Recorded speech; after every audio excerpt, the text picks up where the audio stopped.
What's going on? What's going on, everybody? It is the Only Sports Podcast. I'm Will. That's Casino over there, pointed the right way. Today we have, dare I say, I'm calling our shot, Casino, our best episode ever. And my screen keeps freezing. We're just gonna go with it. So the video is gonna be fucked up, but the audio will still be gold. But today we are talking NBA, we're talking NHL, and we have what I've decided to call the Willies that we're giving out, Casino. Oh, just the Willies? We're giving out the Willies, but they always take place in the casino ballroom, if you know what I'm talking about. They always take place. That was not. We did not cue that up. That was all. All thought up on the spot there. Wonderful. Yes. Yeah. Yeah. When we decided to do this, I knew that's what I would call it and say from moment one. The Willies in the casino ballroom. That's fantastic. So we'll give out the first ever Only Sports Podcast Willies. We'll talk NBA, NHL. But first, Casino, we talked about the wild card matchups and made our picks last episode, but there's been a little breaking news since we've last recorded on Tuesday, and that is when it comes to the Bills-Dolphins game, Tua officially ruled out, Jacoby Brissett officially ruled out, or not Jacoby Brissett. Why do I always You always do this. You always fucking do this. Teddy Bridgewater. Teddy Bridgewater has been ruled out, so it will be Skylar Thompson. So, and I don't know if you've watched any of Skylar Thompson when he has been quarterback for the Dolphins. He does not look good. This is not a Brock Purdy situation. This is what you would expect a third string quarterback to look like. So, is there any chance, Casino?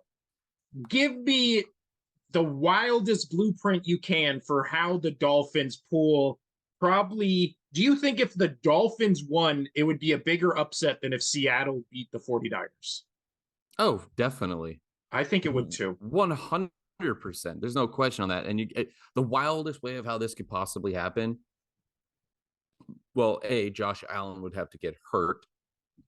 Oh, don't put that in the universe. Knock on wood. No, you just asked the most wildest.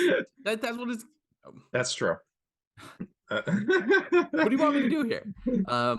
Well, first thing, Josh Allen would have to get hurt. There's no other way that Miami could win this if Josh Allen is in the game. I would be beyond blown away. It's 13.5 points. This is insanity.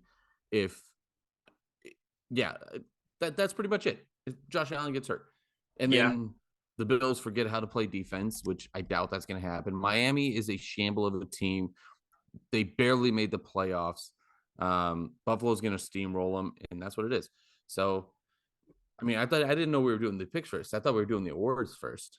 No. We're doing awards after, because there's only been 2 breaking news things since we last talked about it 2 days ago. The other breaking news is Lamar Jackson officially ruled out, will not play Bengals, Ravens. I honestly, if you look at the 2 games the Bengals and Ravens have played this year, they've been pretty close. Like the line on this one, I believe, is like 9.5, 8.5, or something like that. Currently, it's 8.5.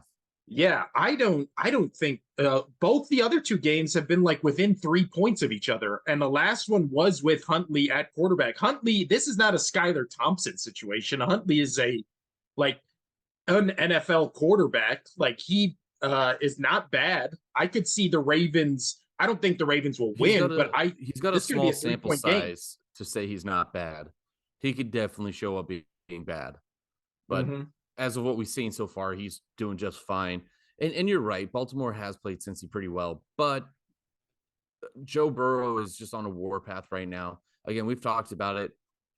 Would we be surprised if Cincy makes it back to the Super Bowl? Not at all. No. I'm about to beat my dog. Oh, I got somebody at the door. Wonderful. So then I will, Casino mentioned it a little, and I kind of threw the question at him. But while he takes care of that, I'll answer it myself because I've been thinking about this Bills-Dolphins game. It seems like, oh, great. And my video started freaking out right when that happened. Nice. But the I think the blueprint for the Dolphins to win this game is you have to remember the Dolphins were the team, what, in 08, 09, I want to say, they invented, or I want to say invented in quotes, because it was just a bunch of college concepts thrown together. But, right, you got back perfect time. I was saying back to the Dolphins Bills. I think the way the Dolphins win is, was it 08 or 09 where they invented the Wildcat offense? Remember that, where it was like they were just doing a bunch of weird shit? I don't remember the year. No, I think it was, I want to say 09. I could be way off, but yeah. It also wasn't like they didn't invent it. It was kind of just like college concepts put into one playbook. Why can't, especially with Mike McDaniel, you have who seems like an insane person, but like in a fun way, like an insane guy. You have Tyreek Hill. You have a legitimate running game. You have, a third string quarterback. You're going in what is almost 3 touchdown underdogs. Just do weird shit. Make Tyreek Hill get direct snap 10 times, make him run, do sweeps with him, have him throw it, do a Philly special in there. I don't know. Also, I totally, you know what? I agree with that. There needs to be more college style plays in the NFL. Yeah. Because when there is, rule changes happen. As you're bringing that up, let me touch on this story.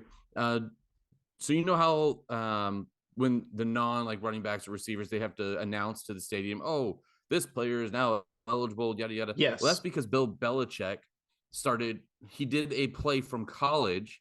He watched a couple teams do it in college. Alabama did it, and another team did it. I don't remember exactly who it was. Earlier that year in college, and Belichick did that in the playoffs, and people are like, whoa, whoa, whoa.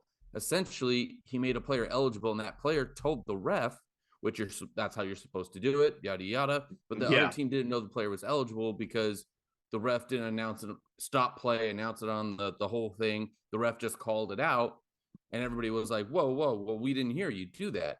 And everybody was like, oh, Belichick's cheating in whatever, yada, yada. And it was like, no, Belichick saw the college players do that, the college teams do that, and he just followed suit. And it was fun. It was wild, and I want to see more. Exactly, I want to see more college plays. Give me a Statue of Liberty play in the Super Bowl. How amazing would that be? I still remember that USC game with the Statue of Liberty play. The whoop, and the guy. No, it was Boise State. Oh, Boise State did it against, I believe, Oklahoma. Yeah, it was Boise State in the Fiesta Bowl. Yeah, buddy. Yeah. You're right. That was one of the, I think that's one of the best college football moments, maybe like ever. You have that. Right. You have the band is out on the field, that kind of stuff. But that was awesome. That's great. Again, I was hired by the NFL to make the game better. This is one of my pitches to them. I got Goodell on the phone. I put him on hold to record this podcast. He's waiting. When I get off this podcast, I will tell him. Just keep him waiting, please. Yeah. I will tell him, get rid of exactly what you're talking about. Every player on offense should be eligible to touch the ball the second the play snaps. Why not? It would make it fun. It's not like you're just going to have this amazing cheat code where you're sending almost 400-pound dudes out into the open field. It's not like I'm saying okay, replace every offensive lineman with a different wide receiver, and now you have 12 or you have 10 wide receivers on the field that you can throw to. It wouldn't be that. It would be offensive linemen can touch. In Eagles fandom, there is a small collective of people, myself included, who always want to see Jordan Mailata get the ball because he used to be a rugby player. He's fucking huge. He's awesome.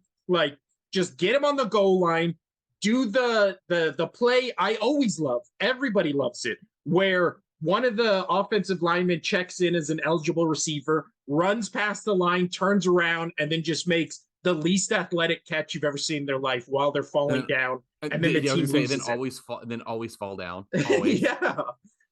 Make it so that play can happen every single play. Why not? I fucking hate the call of ineligible wide receiver down or ineligible receiver downfield, where it's like the offensive lineman went like 5 yards past or 5 yards or more past the line of scrimmage. I fucking hate that call. It's always garbage. Yeah. So I'll tell Goodell when I get on the phone with him. Last one, Casino, before. By the way, yes, the mail that got delivered, it's actually for your son's birthday tomorrow. So yeah, on Sunday. So it is related to this podcast. In a sense. No like spoilers, please. No, nothing like last minute gifts, right? Yeah, buddy. I mean, it's Friday. It's not till Sunday. You're good. You're good. But last one, I think that would be a major upset. We obviously talked about this last episode. We're different on Jags Chargers. We're different on Giants Vikings. So those are 2 games. And then Bucks Cowboys. Those are the 3 wildcard games where if they win either or, I don't think anybody would be shocked. The 2 that if they did go the opposite way, we just talked about would be Bills Dolphins. And then 49ers Seahawks. If the Seahawks or Dolphins win their games this weekend, I feel like the world would do like a collective, like, what the fuck? Like, how does this even happen? So we did it for the Dolphins. How do the Seahawks win this game against the Niners? Like, in this crazy world where they win? Who does San Fran have left on quarterback? Yeah, that's true. I mean, they would maybe put McCaffrey in. I don't know. Yeah, I mean that's a big one. And you know, I said the last one being, I mean, realistic. If Josh Allen was out, then you have Miami give a little bit of a chance. But with San Fran, they're already down to their 3rd string quarterback. After that, they typically go to a wide receiver who's played it for maybe like a year in high school. They roll it that way. I'm not sure what they would do there. Seattle, though, on their side, you would have to have a near perfect game by Geno Smith, near perfect, because this defense is coming for you. We're going to talk about San Fran's defense later on, but when we do some awards. But man, dude, that would be tough. I would have trouble saying this. Geno Smith would have to play a perfect game, and Purdy would have to show up like a 3rd stringer.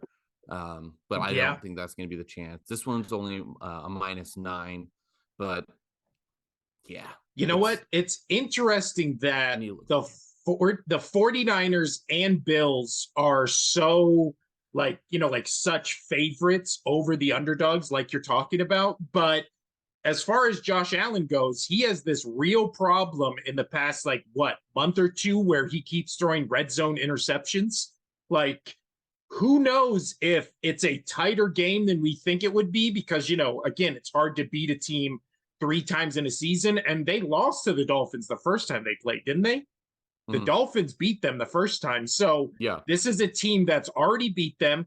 Josh Allen is throwing red zone INTs. So if this is a 28-21 game and the Bills could have scored 2 other touchdowns, but Josh Allen threw 2 red zone interceptions, like, crazier things have happened. And then as far as Brock Purdy goes, we've seen like great quarterbacks who, I mean, Peyton Manning forever was the greatest regular season quarterback we'd ever seen. And then he would just implode in the playoffs. Like, same with Aaron Rodgers. Yeah, I was going to say same with Rodgers.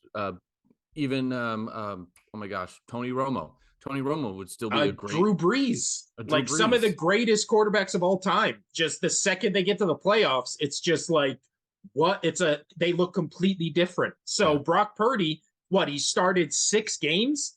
Who knows if he gets into the playoffs and he just turns back into a pumpkin? We don't know, Casino. Yeah, I know you love that phrase. I do. And I'm glad that I added that into the awards. That's gonna be great. And you know what? We've held it off long enough, Casino. It is time for the first ever Willy Awards live from the Casino Ballroom on the Only Sports Podcast. If you win, you will be granted this beautiful trophy. Look at it. Ignore on the other side where it says best dad ever. Just look at the backside where you can put whatever you want.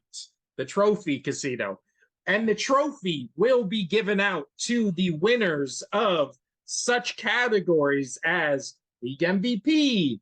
And again, this is according to me and Casino. We came together many nights, many weeks, put this together. We pulled family, friends, journalists, sports media figures, all came together to make what will be the most definitive NFL offseason awards there maybe ever has been. But of course, like the Oscars, like the Emmys, we have some awards that were awarded outside of the event, right? The night before. So last night, and you don't know these, Casino, last night, these awards were given away for, let's see, the first category is your mom's favorite player.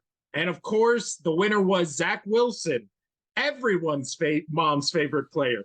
Next up, we had your massage therapist's least favorite player. I think, shocker on this one, Deshaun Watson took home the gold. Next up, we had Spirit Airlines' least favorite player. Oh. Shocker again, OBJ. Welcome back. Super Bowl champion last year. This year, you also win an award. Next up, we had FanDuel, DraftKings, all sports betting sites player of the year. Calvin Ridley, come on down. And then scapegoat of the year goes to Nathaniel Hackett, former head coach of the Denver Broncos. I mean, round of applause is all the way around. And last but not least of the awards given away last night, stupidest looking fucking play in NFL history that I hate more than fucking anything.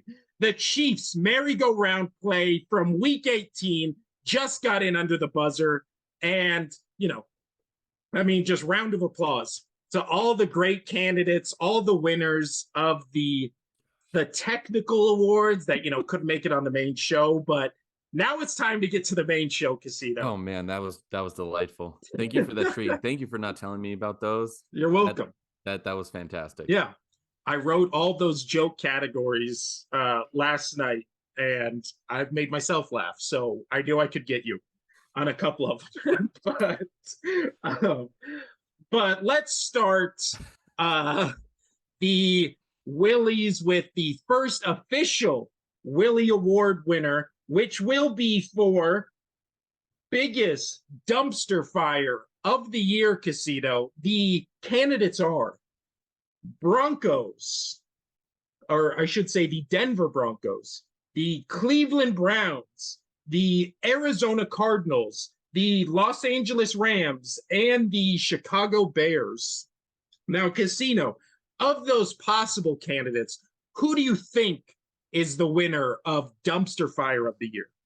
Oh, man, we've talked about it a little bit on the show. I told you my feelings on it, and I think the winner of that category is the Arizona Cardinals.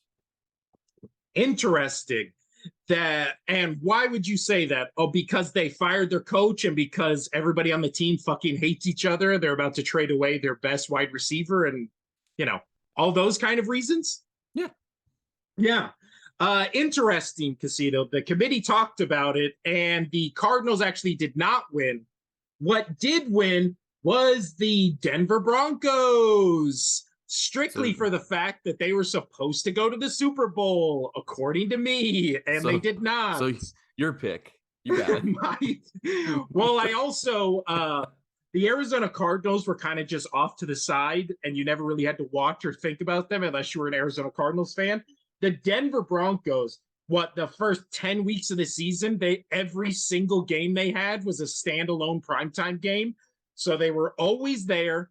And then it was all this drama with, Russell Wilson and the head coach getting fired. And now Russell Wilson, every former player who has ever played with Russell Wilson for more than 30 seconds came out with a story about what a piece of shit he was and how they fucking hated him. Well, and then he's not going to team birthdays and team meetings and is going to Serena Williams' last tennis match. Definition of a dumpster fire.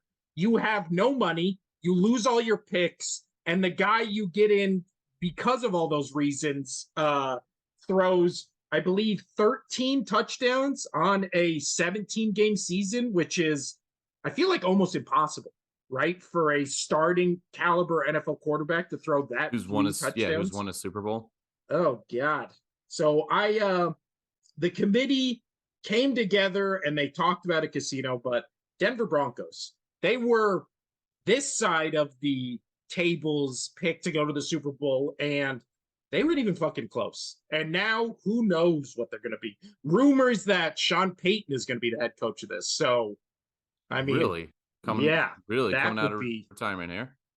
Next episode, we can do the Sean Payton talk because I think he is in the overrated coaches thing that for some reason is being blown out of proportion. Like he is this fucking amazing, with a Hall of Fame quarterback, you have one Super Bowl. I don't know.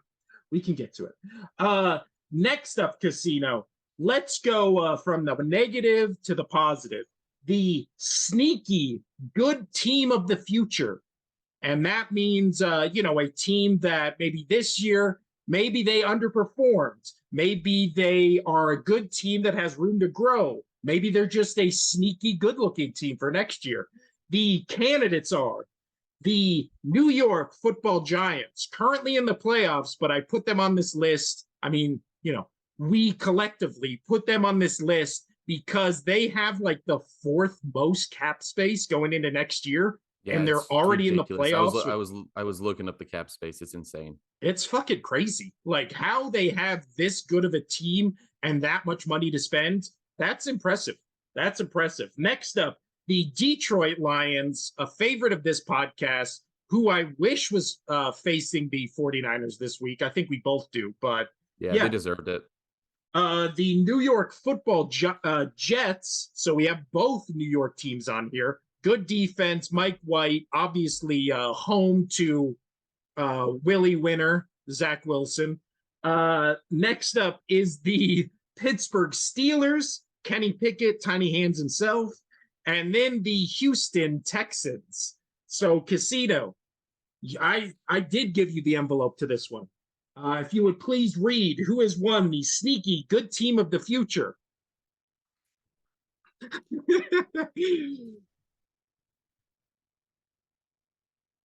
Oh, Detroit Lions. Wow, the Detroit Football Lions. I like putting football. Like, how you always hear New York Football Giants.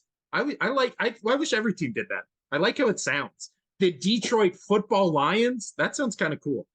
But why, Casino, do you think they are the sneaky good team of the future?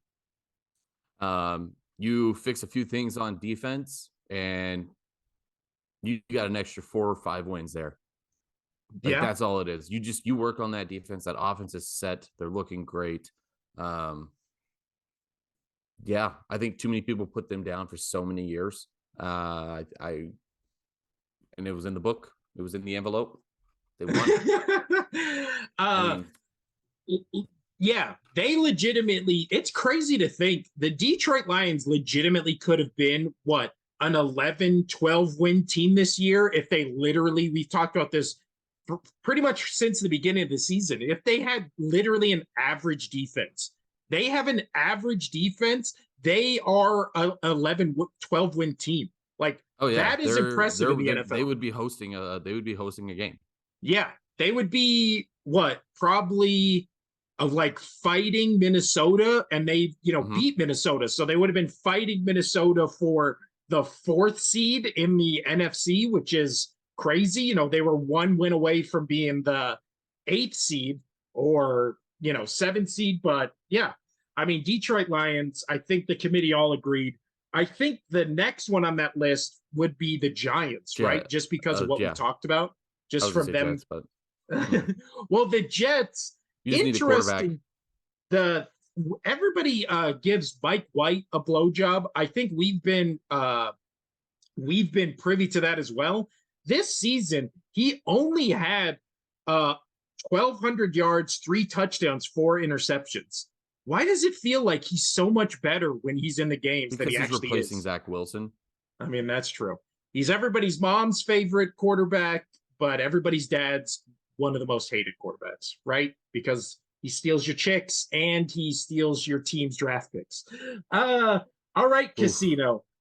Big one right up front. You know, if this was being broadcast as an award show, we would put this, you know, right at the turn of the hour to get that big ratings bump. Most hated team of the year for the Only Sports Podcast at the Willies. We have, as a already award winner, the Denver Broncos, the Carolina Panthers, the New Orleans Saints, the Arizona Cardinals, the Las Vegas Raiders, the Los Angeles Rams, the Tampa Bay Buccaneers, the Dallas Cowboys, and I put my team on there as well, the Philadelphia Eagles. So, you have the envelope for this one. Oh, let me. Well, I didn't see this coming. The most hated team all year, back-to-back winner, the Denver Broncos, Casino. I mean, what a year. What a year to be a Denver Broncos fan. 2 Willies, no draft picks, no playoffs, a bunch of money you wasted, and now they are the most hated team all year. I mean, we can just carry this over from Biggest Dumpster Fire. If we said it here, if we had to watch another fucking Denver Broncos primetime game, we were going to lose our shit. And after that, they had an 11-10 game they somehow won. They had games where Russell Wilson would throw the worst interception you've ever seen in your life, and the game would end like 7-10, and you'd be like, what are we even doing here? I will pull up the Russell Wilson stats right now. How many touchdowns do you think he finished the season in? Started every game. I'm just gonna say 1 a game, so let's just go with 17. Very close. He finished the season with 16 touchdowns. And again, there were 2 games in there where he had like 3 touchdowns. So that means take 6 off the board. In 17 games, 2 of those games he had 3 touchdowns. So 15 games, he had 10 touchdowns.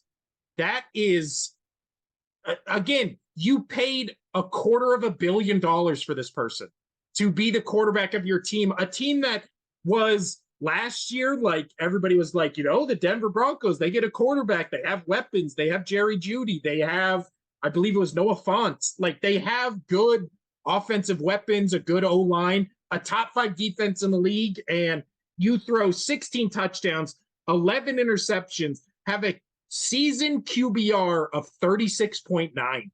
36.9. That's rough. Egregious. Again, Super Bowl champion, 1 throw away from being a 2-time Super Bowl champion. Like, just dumpster fire and most hated team of the year. I mean, you hate to see it, but congrats. Congrats to the Denver Broncos. Let's move on to the should be on the Dallas Defense Award. And of course, we say should be on the Dallas defense because the Dallas Cowboys have the greatest defense this season ever played. 1985 Bears, get the fuck out of the way. 2000 Ravens, leave the keys in the door because you're not welcome here. This is the Dallas defense. And the nominees are, Casino, Nick Bosa of the San Francisco 49ers, Sauce Gardner of the New York Jets, Micah Parsons of the Dallas Cowboys, Bobby Wagner of the Los Angeles Rams, Hassan Reddick of the Philadelphia Eagles, Justin Simmons, who I do not remember. I believe he was Carolina Panthers. I don't know. I put him on here because he was. Forget him. Justin Simmons. Oh, no, wait. No, he was a Denver Bronco. Yes, he's the safety for the Denver Bronco. Roquan Smith, linebacker for the Baltimore Ravens. And then, I accidentally put Bobby Wagner on here twice. So, Casino, who wins the should be on Dallas's defense player of the year? Because Dallas is the greatest defense to ever have walked the earth. You need one of the greatest defensive players to have ever walked the earth. And I'm going with, it says Nick Bosa. Whoa, Nick Bosa, the 49ers defensive end. I have his stats right here. He is having just a fucking insane season. So he leads the league in sacks with 18 and a half.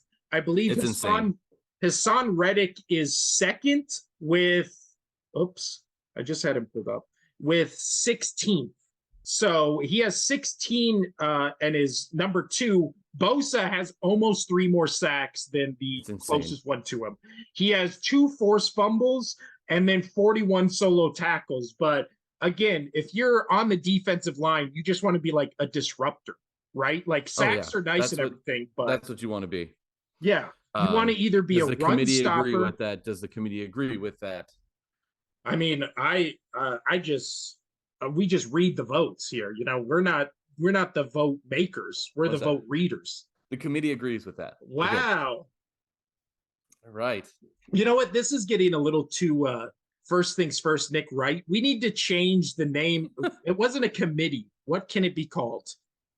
The voters? I think we should say voters. But on to the next one of the voters. We talked about most hated team. Now let's talk about most hated player of the year, Casino. And this one, tight race, only 3 nominees. We will start with. I thought there was a couple more that the voters put out there. Oh, did you send me more? I sent you more for a few categories, but you told me to, so I did. Yes, I didn't see you. Oh, yes. Okay, so there is 5. I would think so. I would agree with those. I agree with these. So the most hated player of the year, it is actually a 5-person race. The first one is Aaron Rodgers of the Green Bay Packers for not shutting the fuck up about ayahuasca. Next up is Russell Wilson of the Denver Broncos for all the shit we've already talked about him so far in this award show. We also have Micah Parsons because he plays for the Cowboys and is overrated strictly for that fact that he wouldn't shut the fuck up about Jalen Hurts. Next up, we have OBJ because he's been annoying as fuck this season for not choosing a fucking team. And then that video last year just got released of him on an airplane, and it's topical. And then the last one, also unanimous winner of this award by everyone. I don't think it'll even be up for debate. Most hated player of the year, Deshaun Watson. Not only did he steal the innocence of a lot of masseuses, he stole the most of the money from the Cleveland Browns. He also apparently this is a come to Casino's door day. I don't need Casino's help to talk about what a piece of shit Deshaun Watson is. I don't think it's any secret. We've made a lot of jokes about him this year, but and I think he is a joke at this point, but the shit he did was pretty fucking horrific. And then you also have to tie that in with the Browns, the lovable Browns making themselves unbelievably hateable for giving him a shitload of money, trading a lot for him, basically working their deal where it's like, oh, this year he gets paid no money because we think it will make us look better. And so instead, he's just going to get a shitload of money after this year, as if next year everybody's going to be like, we love Deshaun Watson, but we don't here at the podcast. Most hated player of the year, Deshaun Watson. Deshaun Watson. Yeah, not even close. Next up, we have the Marcus Mariota Award, which is code for player that we love and we have no idea why. And first candidate, shocker, Marcus Mariota, quarterback for the Atlanta Falcons, the award namesake himself. Next up was the who should have stayed Cleveland Browns quarterback, Jacoby Brissett. Next up was, we just talked about him, Mike White. Then there was Alex Singleton, which seems like a random name on this list, but he played with the Eagles for 3 years, and I loved him. And then he went to the Denver Broncos and is having like a top 5 season in the league in terms of tackles. Last up is the Browns quarterback. A lot of Browns quarterbacks on this list. Browns quarterback, Los Angeles Rams quarterback, Carolina Panthers quarterback, Baker Mayfield. So, Casino, I believe you have the envelope for this one. Who wins the Marcus Mariota Award? So this came to a very close race, from what I am told. But you got to give it with somebody that's constantly going to be in the game. Baker Mayfield has won this one. Wow. Not by a landslide. This one was a very close one. Close race. Very close race. I mean, you've heard all the talks about people saying that the Panthers were going to be a good team this year and we're going to follow them, and they were sneaky fun, sneaky good. I don't know where you heard the sneaky from, but somebody's always saying that. And then now over on the Rams, everybody's now watching the Rams, even though they have been a dumpster fire that did not win, but a dumpster fire. True. Contender. Dumpster fire contender. Yeah, contender this year. Again, very close call this year with that. Jacoby Brissett should have been the Cleveland quarterback going through. He was fun to watch during games. He just blew it at the very end. Mike White, we had just mentioned it. He looked great, but we don't know why.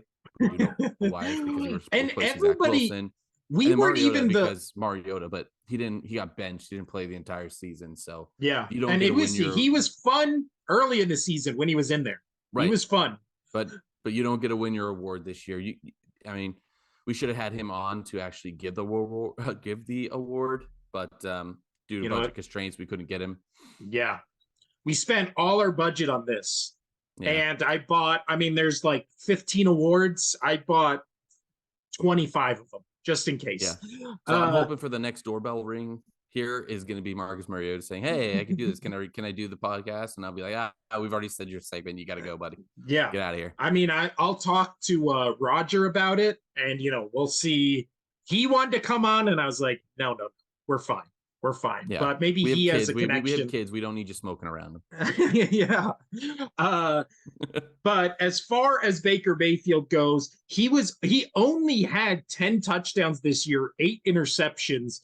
That he had that amazing game with the Rams where he comes in with 5 days, does nothing for the entire game, wins it on the last drive of the game by having like a perfect, 80, 90-yard drive.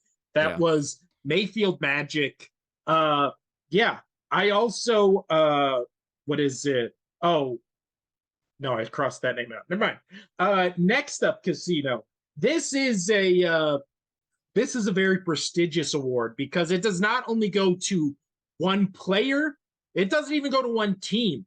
It goes to 2 teams that put on what we like to call the game of the year. So now in this one, there is 1, 2, 3, 4, 5. There is 6 candidates, but we had some runner-ups that I would like to bring attention to that didn't quite make it on the ballot, but they were almost on the ballot. Good enough to get mentioned. We had the Week 10 OT game between the Packers and Cowboys, where the Packers won 31-28. We have the Week 9 game between the Dolphins and Bears, where the Dolphins won 35-32. We also had the Dolphins-Ravens from Week 2. That was that crazy game where Tua threw 6 touchdowns. Lamar Jackson, I believe, threw 3, ran for 2. We had the all these numbers are getting mixed up. I'm looking at the notes here on this. This is hard to read. You're running this category, and you wrote this. We had the Week 4 matchup between the Seahawks and the Lions, and then just got under the wire the Week 18 game between the Texans and the Colts, 32-31. But those are just the almost made it. We don't give awards to almost made it. We give awards to one of these 5 matchups, which was the Week 17 matchup with the 49ers winning against the Raiders 37-34. The Chiefs-Bills game from Week 6, which I forgot to write the score down for.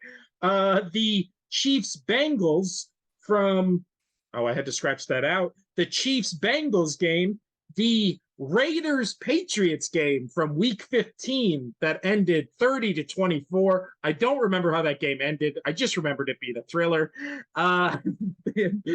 The week 15 OT comeback from the Vikings and Colts, the Vikings winning that game 39-36.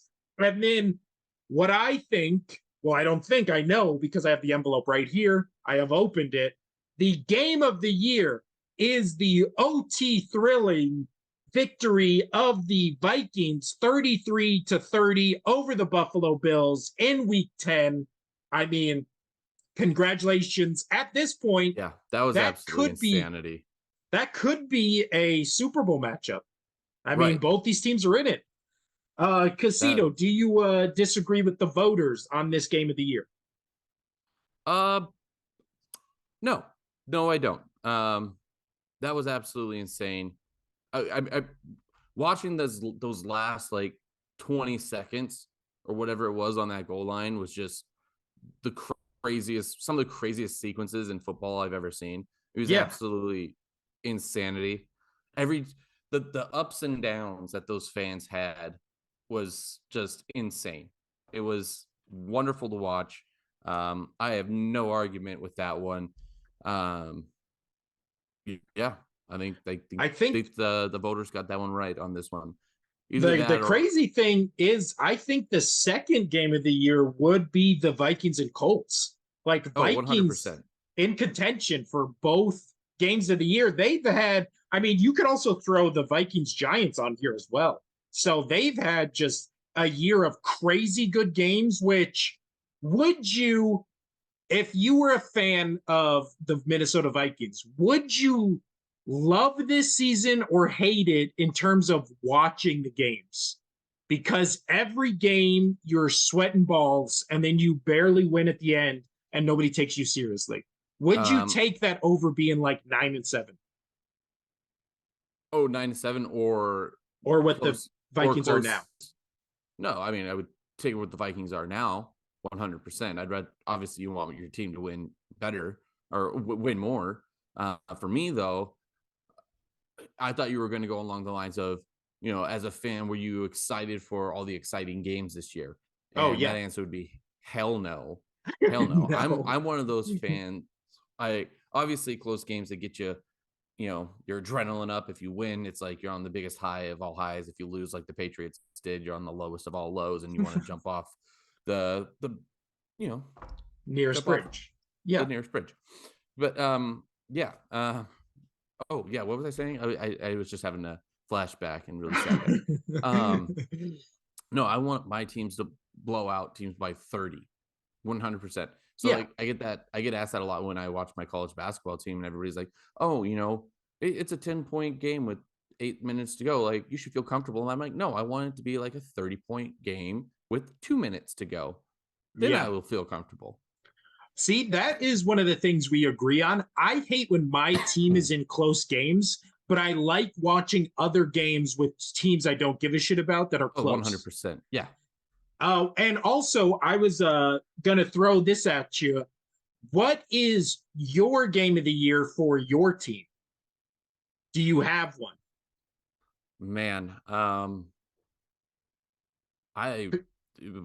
was not on the docket today. That was not. I thought of that just right now, actually. I haven't even looked at it for my team, but I think to give you a couple. No, I'm looking it up. I have it up right here. My favorite win this year.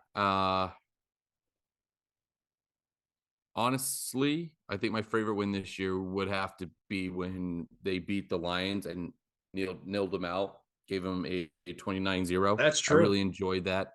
Looking in retrospect, that was actually a really impressive win. Oh yeah, I agree. So that would be my favorite game that I watched this year of my team.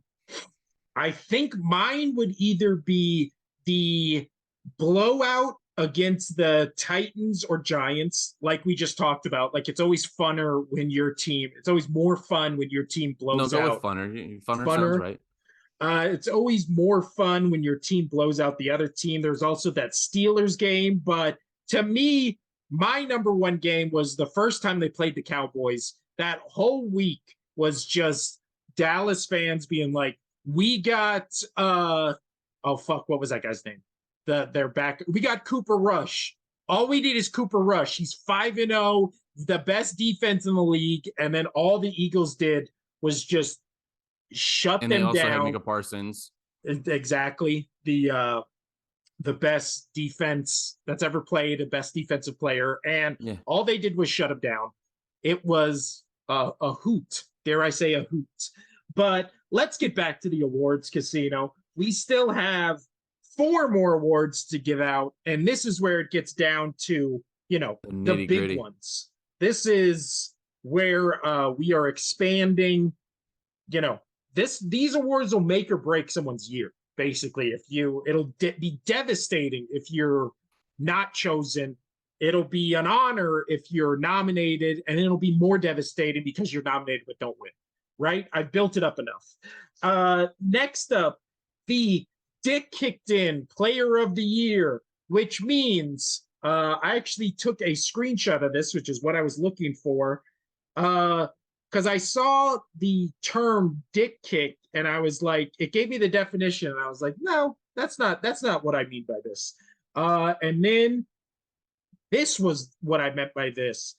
So a kick in the balls, right, is a big setback or disappointment, but a dick kick is like you had expectations, right? Your dick is out, and then it just gets kicked. So you get dick, you get balls, it just gets kicked in, but there were expectations, okay? So the Dick Kicked In Player of the Year, we have Carson Wentz of the Washington Commanders, Matt Ryan of the Indianapolis Colts, Deshaun Watson of the Cleveland Browns, Baker Mayfield of the 3 teams he was a part of. But this year it was just Carolina Panthers, Los Angeles Rams. Russell Wilson, Denver Broncos, or Micah Parsons, Dallas Cowboys.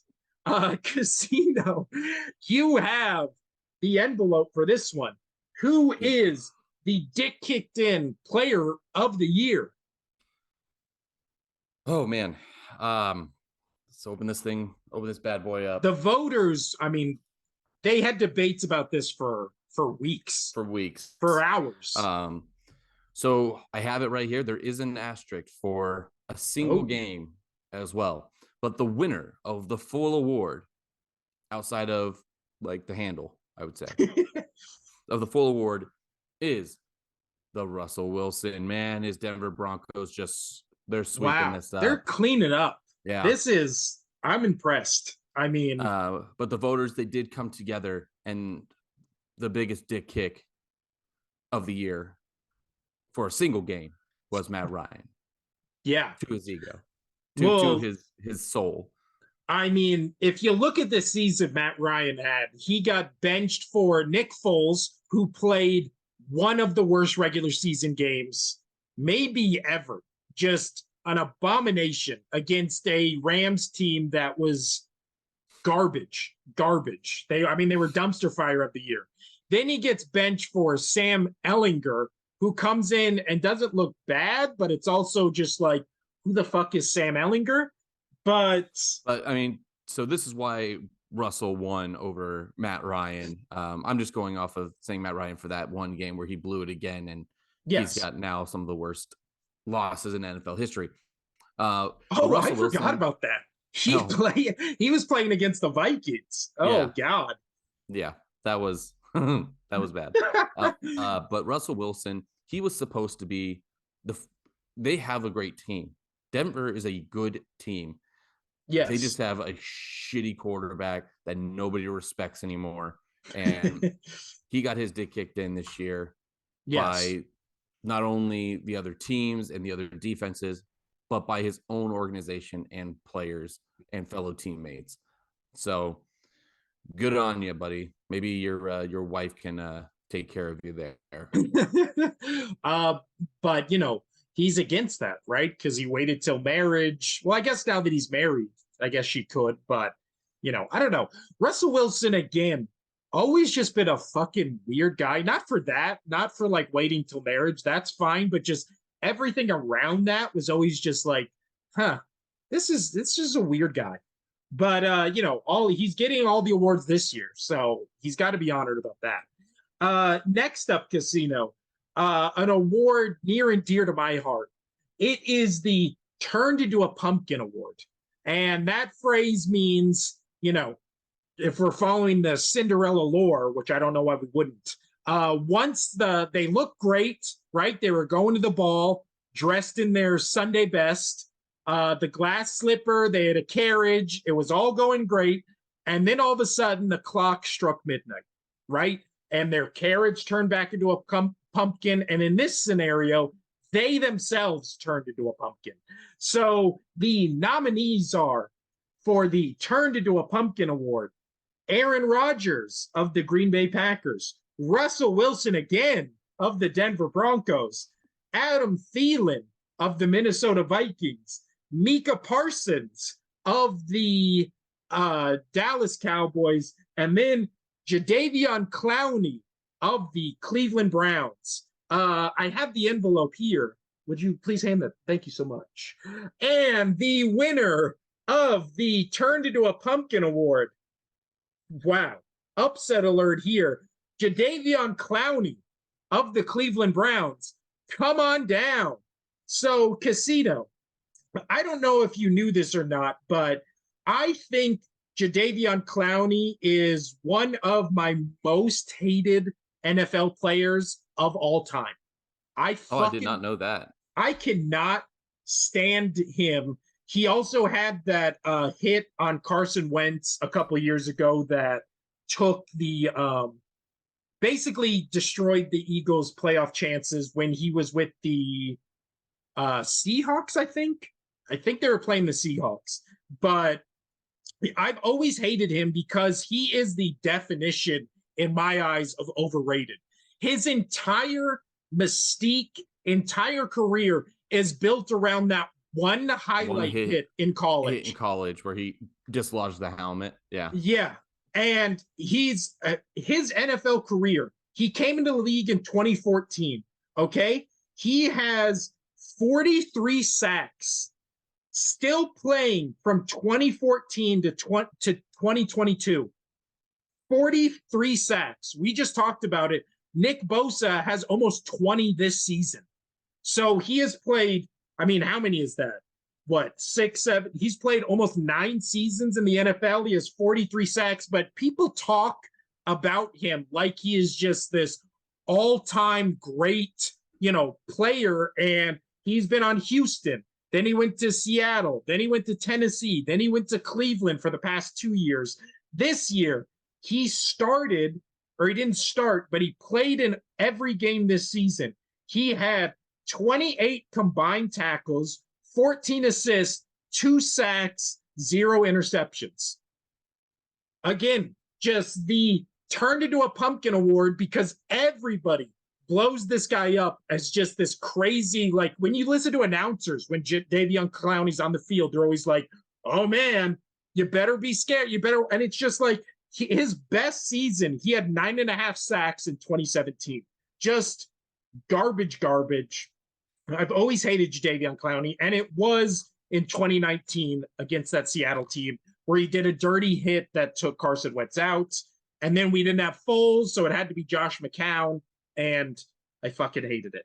And there's also, he's in the news recently because I guess he's just been like shitting on his team, and he called out like Myles Garrett, who is having like one of the best defensive seasons this year. So yeah, I don't know. Maybe we can talk about that next episode, but I just wanted to throw some shade at Jadeveon Clowney.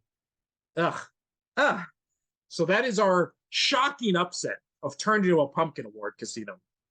Next up, these are the 2 big ones. These are what the award shows are being built up to. In the Oscars, this is Best Picture, right? This is the cream of the crop here.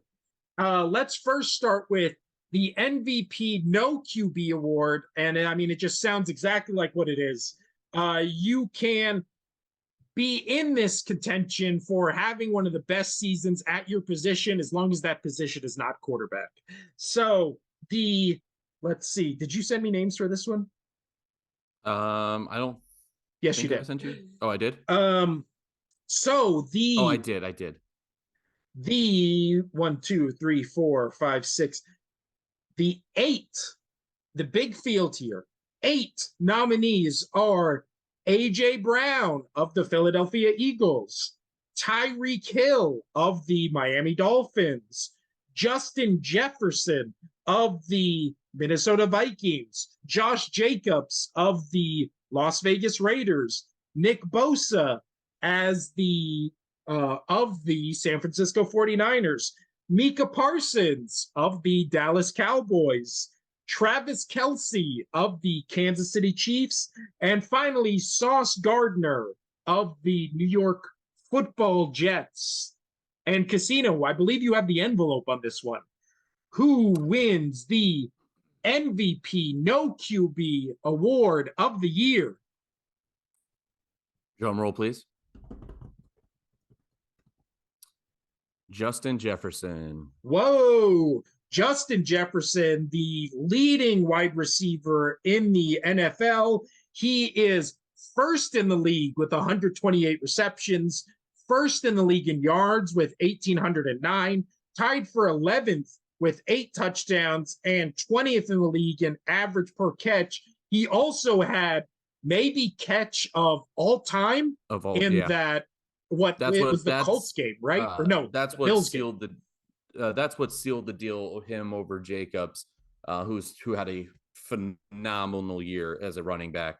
But that catch was arguably one of the greatest catches in the last 30 years plus. I don't know. And it was 4th and 18. So it was also a catch that mattered, and it actually meant something when he put that much effort into, that just, I will say, I was watching that game when it happened. It was the Buffalo Bills game. So this is from the Willie's Game of the Year winner, the Vikings versus the Bills. But watching that live, I believe we both text each other at that moment, that's the best catch I've ever seen in my life. I don't know how the fuck he did that. But I really don't. Josh Jacobs was a very close second. Regular season, he had out of 340 attempts, he had 1,653 yards, which is insane. Yeah. 12 touchdowns. I mean, definitely. And reception, he had 53 receptions. Kudos to that. That's absolutely phenomenal. I just think Jefferson, or according to the votes here, Jefferson squeaked out due to that catch. But man, I completely agree. If there was a receiver and a running back category alone, they would be the clear front runners for both teams, for both of those. But yeah, so you know what? We will bring that up to the some people voters may say, next year. Yeah, some people say that he may have got snubbed this year, which he may have, but yes, according to the voters, that's what it is. You know what? We're just feeling ourselves out here. This is the first official annual Willy's Award in the Casino Ballroom for the Only Sports Podcast. So, year 2, there might be completely different awards. There might be more awards, might be more specialized awards. We don't know. We have to talk to the voters, get the whole group together, and, sit down and hammer this thing out. I'm told we're running a little bit long on this award show, Casino. They're about to start playing the music. So let's just get to the Best Picture of the Year, a.k.a. the MVP award. And we just talked about MVP no QB. This one has QBs in it. So, man, we really have gone late on this show. Yeah, we have. So first up is Micah Parsons, Dallas Cowboys. Nick Bosa, San Francisco 49ers. Josh Jacobs, Las Vegas Raiders. MVP no QB winner, Justin Jefferson. Patrick Mahomes, quarterback for the Kansas City Chiefs. Myles Garrett from the Cleveland Browns. Sauce Gardner for the New York Jets. Josh Allen for the Buffalo Bills, Tyreek Hill for the Miami Dolphins. But, and I have the envelope here, the winner of the award, Casino, for MVP of the league. I mean, shocker. Jalen Hurts, quarterback for the Philadelphia Eagles. And let me just read off his stats real quick for you, because he had 3,701 yards, which was 10th in the league, 22 throwing touchdowns, which was 14th in the league, 6 INTs, tied for 4th fewest, 4th highest QBR in the league. But again, those are just passing stats. So when you get to, oops, my phone is locking me out.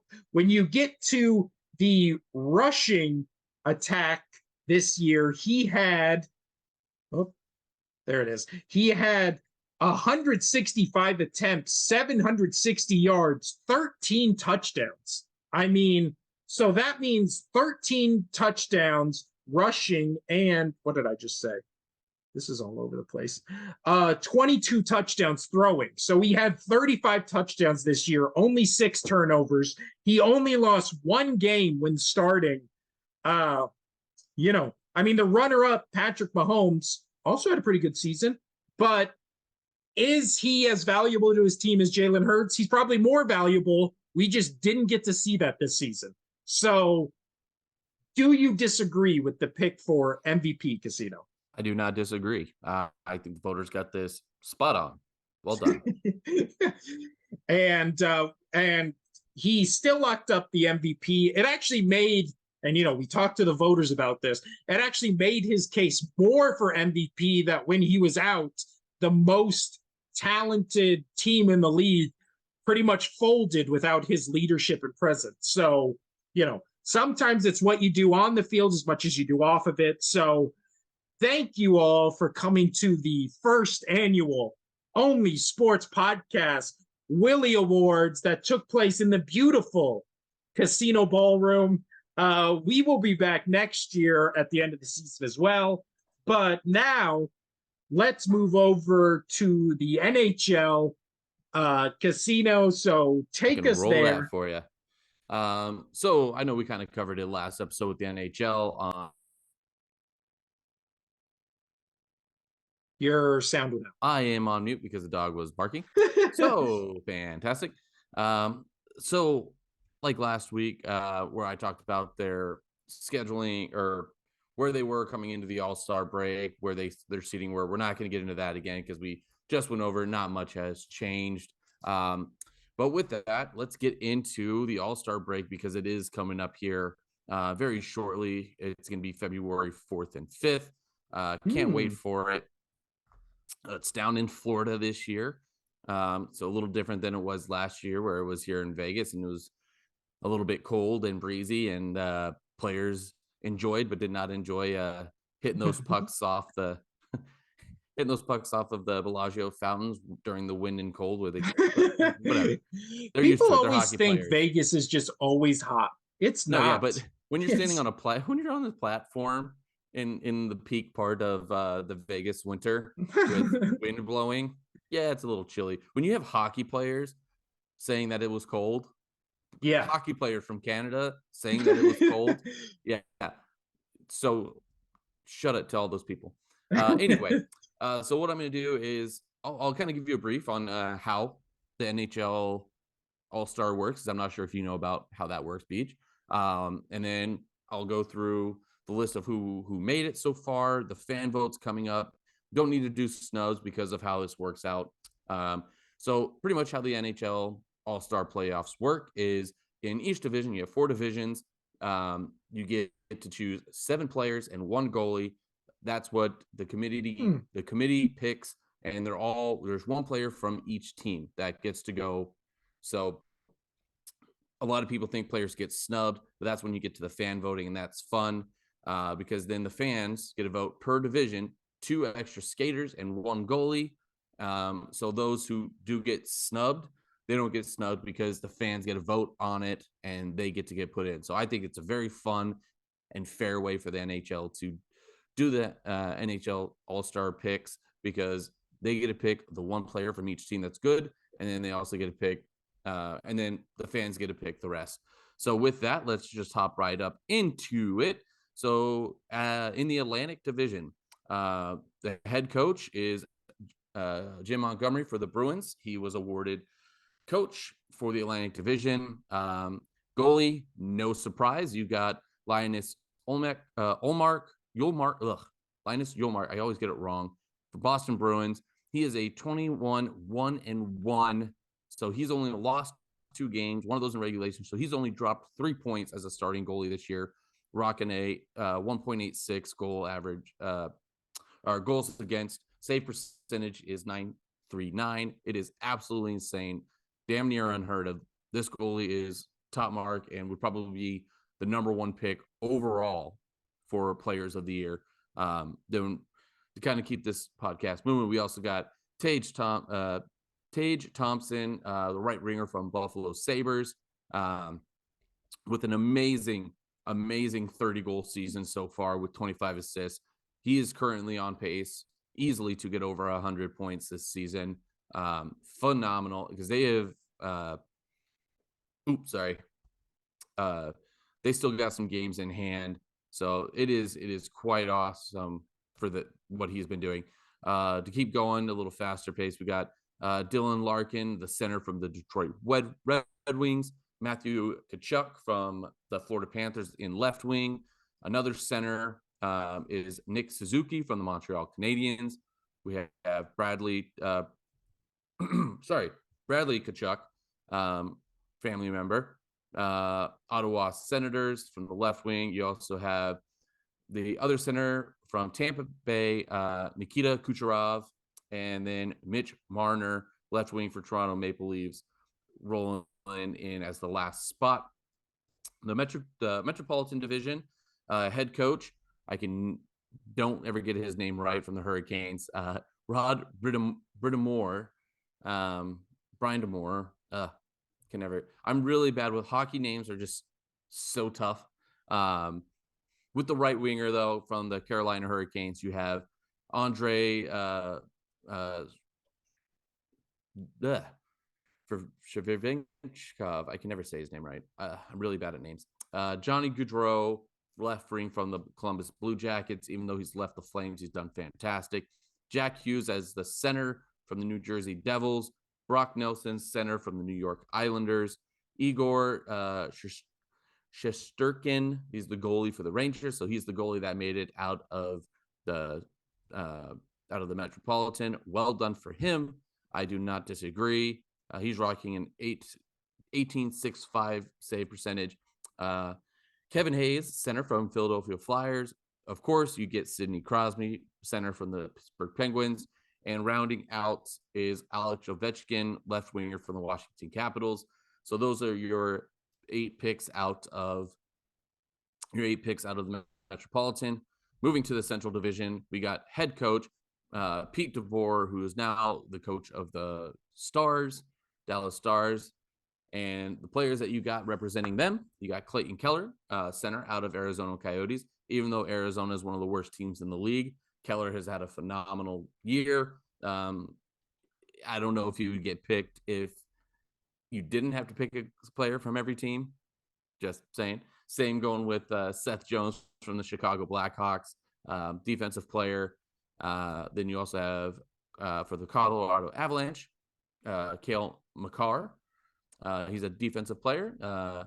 Jason Robinson, left winger from the Dallas Stars. Kirill Kaprizov, I can never say his name. Kaprizov, left winger from Minnesota Wild. Are you trying to say caprese? Yeah, it's a good salad. Then you have Jus Soros from Nashville Predators in the goal. If I get his name wrong, sorry. Then you have, to round that out, that central out, you got Vladimir Tarasenko, right winger for the St. Louis Blues, and Josh Morizi from the Winnipeg Jets, who's having a really nice year as a defensive player. He's got 7 goals, 36 assists. The assists are outstanding for a defender to have on pace to almost hit 100 points for the year. Is pretty impressive. Pacific Division, Vegas Golden Knights. Woo, my Vegas Golden Knights. BJ's Vegas Golden Knights. Bruce Cassidy is the head coach chosen for that. We have Troy Terry from the right winger from the Anaheim Ducks. Again, he probably would not have made this if you didn't have to pick a player from each team. Just saying. Nazem Kadri, the center from the Calgary Flames. Connor McDavid, no surprise there, from the Edmonton Oilers with 33 goals and 40 assists. That is absolutely insane. It is tough for any player to get over 100 points for a season, and currently he's only played 39 games. He has 73 points, which is insane. Kevin Fiala is the right winger from Los Angeles. Erik Karlsson, defenseman for the San Jose Sharks. Matty Beniers out of the Seattle Kraken, who are a surprising team, and they are last night the first team to actually beat the Bruins at home in regulation. The Knights were the first team to beat them at home, but the Knights beat them in a shootout. So congrats. And the Kraken, they did shut out the Bruins last night, which is damn impressive. And then you have, moving on, the last two is Elias Peterson from the Vancouver Canucks, and then our Logan Thompson, goalie for the Vegas Golden Knights. So that's who we have that made it in. So now what's cool, and as I was saying, is now the last three players that get to go into each division are voted by the fans, which is an awesome way to do this. So if you think a player gets snubbed, you could have voted, get more people to vote. It is what it is. So according to the NHL commentators, NHL.com commentators, this is their rundown. I'll do this again, nice and quick, for who they think would be the fans' picks going into who they would pick as fans of the game to be the last three of those divisions. Like I said, you have to pick one goalie. So in the Atlantic Division, Linus Ullmark, goalie. Oh wait, nope. Oops. Here we go. Sorry, that was my previous notes. From the Pacific, we'll start over there since we just ended on them. Drew Doughty from the Kings, maybe the second best defensive player in the Pacific behind the Erik Karlsson, who is in. You also have Leon Draisaitl for the Oilers, Martin Jones for the Kraken, which is funny. He's a decent goalie, but whenever he plays the Golden Knights, he gets pulled. He's been pulled from playing the Golden Knights somewhere around like 6 times in his career against the Golden Knights. They just light him up. I think it's 4 times realistically, but they just light him up. I smile anytime Martin Jones is in the net against Vegas. And then you have Anze Kopitar from the Kings and Trevor Zagras from the Ducks. Those are the ones that they're thinking will make it in. In the Atlantic, moving on over there, 22-year-old Rusmus Dahlin, I can never say his name right. Again, bad with names in the NHL. From the Sabres, 100%. He should be a nominee and should get in. The only reason he didn't is his counterpart was a little bit better than him. Defensive, he's really good in defensive, and yeah.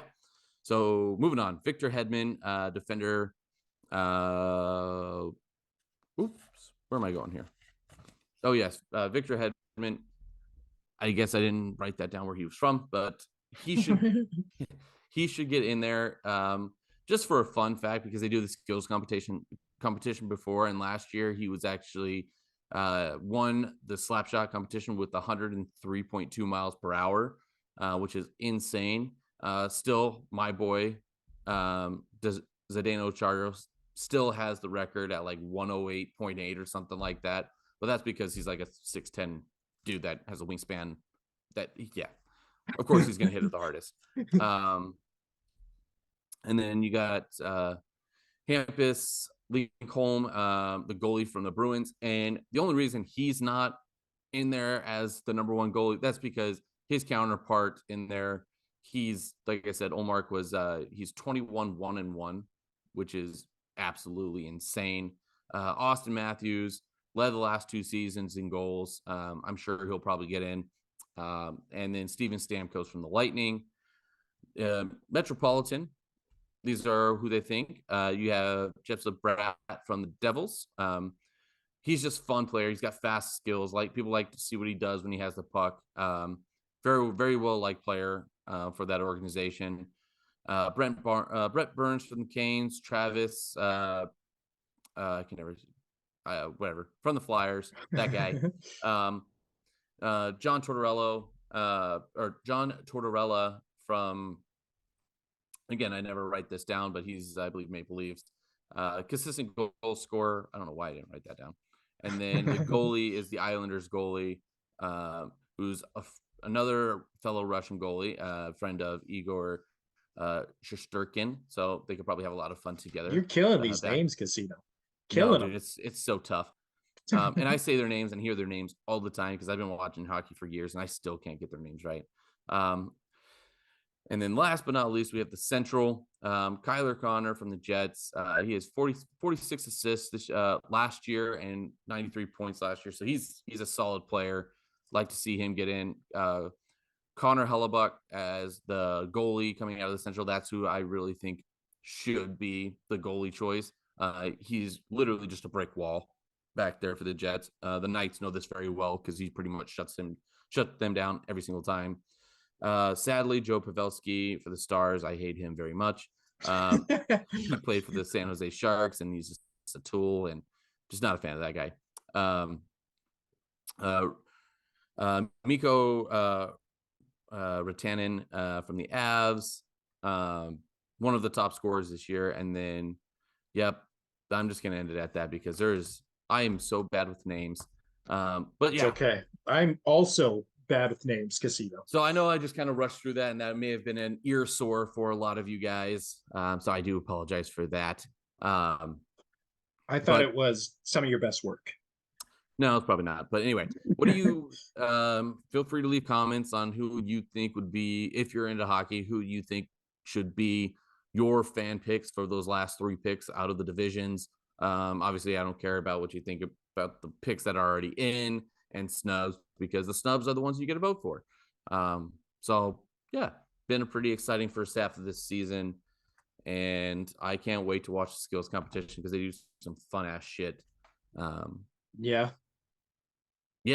So that was the speed round to try to get us caught up here on hockey. Great job, Casino. We've been talking off this podcast about changing the way we, I guess, cover, quote unquote, the NBA and NHL.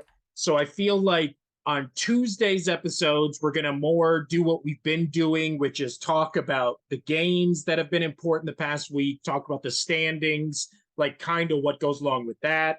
That's going to be for NHL and NBA. And then on Thursdays or Fridays, our second episode of the week, we're going to talk more about what's going on in the world of the NHL and NBA and all that kind of stuff. So on Tuesday's episode, we did the rundown of the standings and important games that were played and stuff for the NBA. So today I brought the list of the NBA top 5 stories that are happening right now in the league. So I'm just going to run these down real quick.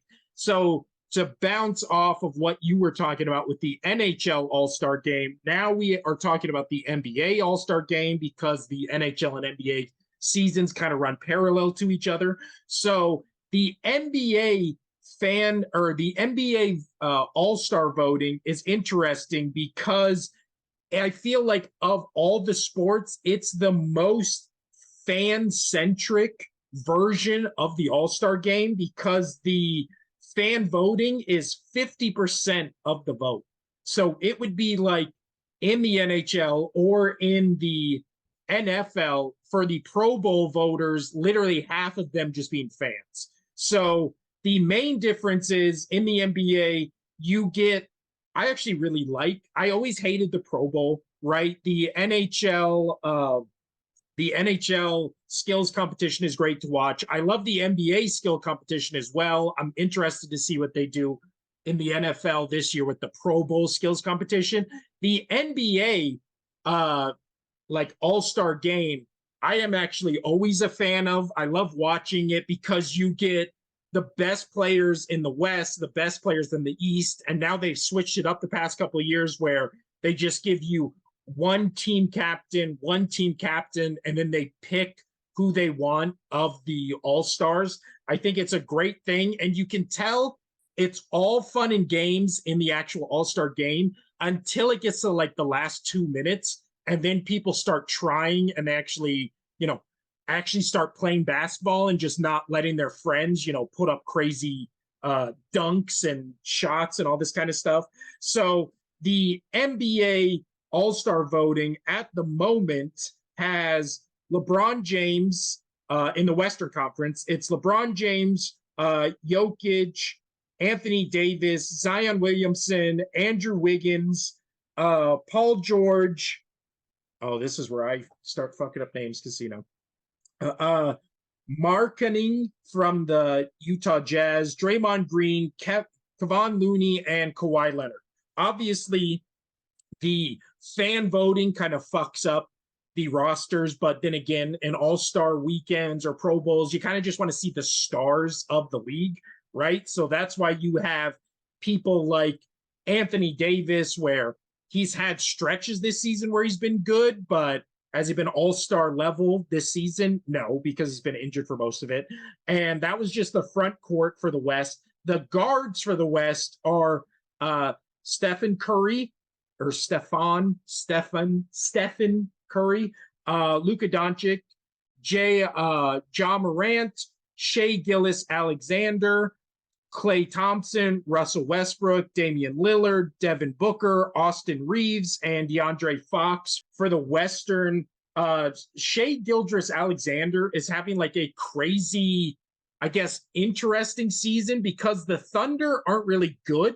At the moment, they are, where is the Thunder? They are fourth up from the bottom, but they have these weird stretches where they destroy teams. Like we saw them destroy the Celtics. We saw them destroy, just last night, they destroyed the Sixers. They also beat they destroyed the Celtics 150-117. They've beaten like good playoff teams. They won against the Grizzlies, who are the number 1 seed in the West. So it's, and he's usually the reason why they win those games. But as far as the Eastern Conference, it's everybody who you would think it would be, with Paulo Banchero from the Magic is an interesting choice, well-deserved. Julius Randle from the Knicks is number 10. Again, that's just because the Knicks are one of the most popular NBA teams. I don't think he is having a all-star season, but what are you going to do? The interesting thing about this on the East side is in the front court, Kevin Durant is number 1. In the guard section on the Eastern Conference, it's Kyrie Irving. So that's interesting considering all the shit that's gone on with him this season, but he has been good. And then we have Donovan Mitchell, James Harden, Jaylen Brown, DeMar DeRozan, Trae Young, blah, blah, blah, blah, blah. So all pretty much who you would think it would be for the All-Star voting. You don't really get snubs in the NBA because the guys who are quote-unquote snubbed aren't usually the stars. They're just the ones having a good first half of the season. And it's like, do you really want to see, LeBron James versus Steph Curry? Yes. Do you want to see LeBron James versus the guy having a really great season for the San Antonio Spurs? Probably not. I mean, it's supposed to be, a fun, entertaining game where you just get kind of like dream matchups. So I never really take the NBA All-Star voting too seriously. Next up, number 4 on the list, we had the return of Steph Curry this past, I believe it was Wednesday, against the against the Phoenix Suns, where they lost, but they lost with their full team of what they used to win the championship last season. So maybe the Warriors can pull it back. The only thing I will say, if you're a Warriors fan, you can kind of look with anticipation is Golden State is only 8th in the Western Conference, but that means they're only 8 games back from the number 1 seed. Obviously, we talked about this last week when it comes to, and this is actually the number 3 topic, so we'll combine these two, which is just the East in general. So the Eastern Conference, you have Boston reemerging as the best team, right? They were kind of toying with Brooklyn and Milwaukee. Last week you were worried about them. I wasn't.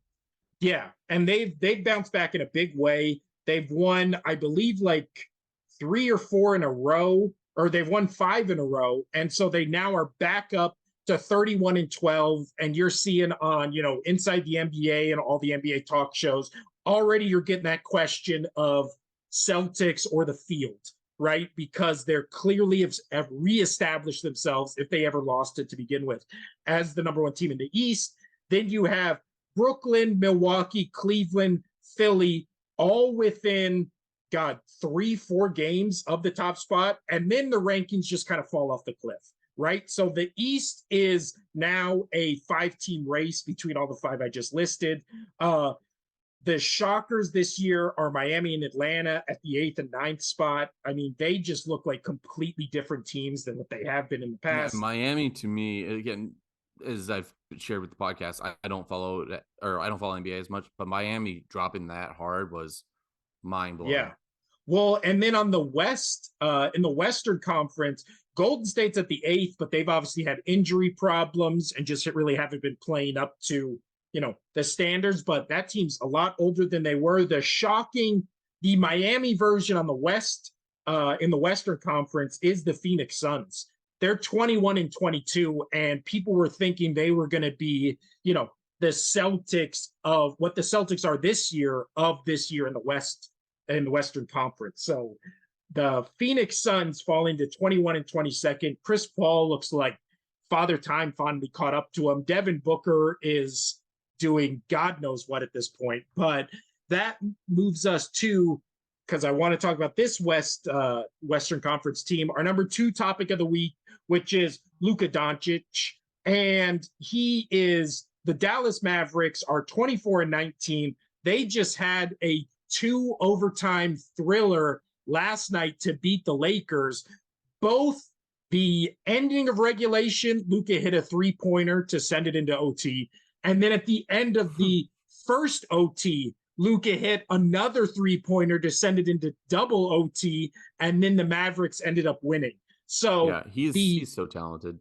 The most impressive thing this season has been the way he just can effortlessly get points when his team needs it to win the game, right? Like his clutch gene, if we were playing NBA 2K right now, his clutch attributes would be 100 out of 100. Like he is just on another level. He is leading the league right now in points per game with 34.3. He has a 50% shooting percentage from the field, 35.6% 3-point shooting, which I believe is only behind Donovan Mitchell, and it looks like Damian Lillard.